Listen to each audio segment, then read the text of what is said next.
মোহাম্মদ জালাল হলাদার, আমার পিতার নাম মোহাম্মদ আলী আহমদ হলাদার। আমি বগা ইউনিয়ন মৎস্যজীবী দলের ভারপ্রাপ্ত সভাপতি হিসাবে দায়িত্ব পালন করেছি। আজকে আমার এই যে অবহেলার কারণে আমার নমিনেশন যে পেয়েছে, তার অবহেলার কারণে আমি এই সিদ্ধান্ত নিতে বাধ্য হলাম। এবং আমি মনে করি মাসুদ ভাই একজন ভালো মানুষ, তার সাথে থাকা ভালো। আজকে আমি আমার সজ্ঞানে জামাত গ্রহণ করে নিলাম, জামাতে যোগদান করিলাম। আপনারা সবাই দাঁড়িপাল্লার পক্ষে দাঁড়িপাল্লায় ভোট দিয়ে জয়যুক্ত করবেন। কতজন যোগ দিয়েছেন? কতজন? আমরা নেতাকর্মী এখানে বহু 7-3 লোক আছি।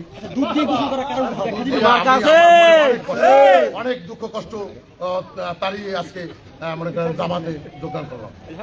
অন্যান্য দলের বিএনপি এবং সহযোগী সংগঠনে আর কোন কোন সংগঠন আছে আপনার সাথে? আমার সাথে আছে ছাত্র দল আছে, যুব দল আছে, মজুর দল আছে, স্বেচ্ছাসেবক দল আছে, শ্রমিক দল আছে, পোস্ট পজিশনাল অনেকেই আছে। আমরা আপনাকে দিয়েছি এবং পোস্ট পজিশনাল সাধারণ কর্মী বহু আছে।